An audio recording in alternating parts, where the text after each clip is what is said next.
بسم اللہ الرحمن الرحیم۔ ایک نوجوان اپنے کالج سے گریجویٹ ہونے والا تھا۔ پچھلے کچھ مہینوں سے اسے قریب ہی موجود ایک گاڑیوں کے شو روم میں موجود اسپورٹس کار بہت پسند تھی۔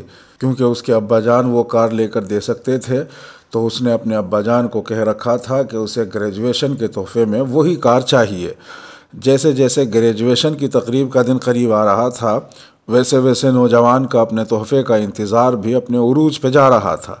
بالآخر تقریب کے دن کی صبح کو اس کے ابا نے اس کو اپنے خاص مطالعے کے کمرے میں بلایا۔ اس کے والد نے اس کو بتایا کہ ایسے ذہین اور محنتی بیٹے کے باپ ہونے پہ ان کو کتنا فخر ہے اور یہ بھی کہ وہ اس سے کتنا پیار کرتے ہیں۔ پھر انہوں نے اس کو ایک غلاف میں لپٹا ہوا ڈبہ تحفے میں دیا۔ کچھ مایوسی اور کچھ تجسس کے ساتھ اس نے وہ تحفہ کھولا تو اس میں ایک نہایت خوبصورت چمڑے کے دستے والا قرآن کریم موجود تھا۔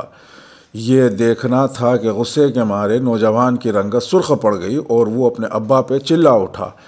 اپنی اتنی ساری دولت ہونے کے باوجود آپ نے مجھے صرف یہ قرآن تحفے میں دیا؟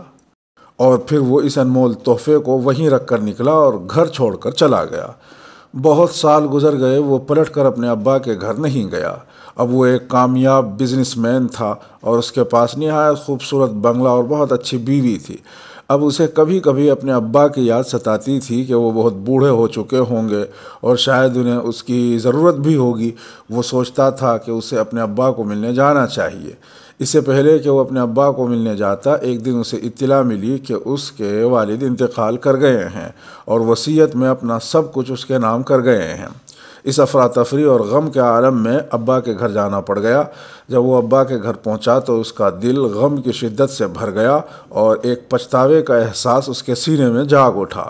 تدفین سے فراغت کے بعد وہ اپنے ابا کے ضروری سامان کا جائزہ لے رہا تھا تو تبھی اسے وہ تحفے والا قرآن ویسے ہی بالکل نئی حالت میں پڑا ہوا ملا جیسا وہ سالوں پہلے اسے چھوڑ کر گیا تھا۔ آنکھوں میں آنسوؤں کے ساتھ اس نے قرآن کریم کو کھولا اور اس کے اوراق پلٹنے لگا۔ یوں ہی اوراق پلٹتے ہوئے اس نے ایک صفحے پہ دیکھا کہ اس کے ابا نے ایک آیت پہ نشان لگایا ہوا تھا۔ وہ سورہ رعد کی 28ویں آیت تھی، الا بذکر اللہ تطمئن القلوب، بے شک اللہ کی یاد دلوں کو سکون بخشتی ہے۔ اس نے یہ آیت پڑھی تبھی قرآن کی پچھلی جانب سے کوئی چیز نیچے گری۔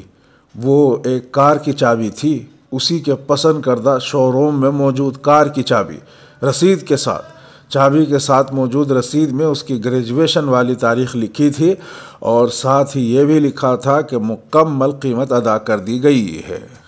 حاصل کلام، زندگی میں کتنی ہی دفعہ ایسا ہوتا ہے کہ ہم اللہ پاک کی عطا کردہ ان گنت نعمتوں کو صرف اس وجہ سے ٹھکرا دیتے ہیں کیونکہ وہ ہماری توقعات کے مطابق نہیں ہوتی، اور بعض دفعہ جلد بازی میں غلط فیصلہ کر دیتے ہیں جس کا دکھ اور نقصان پوری زندگی ہمیں اٹھانا پڑتا ہے۔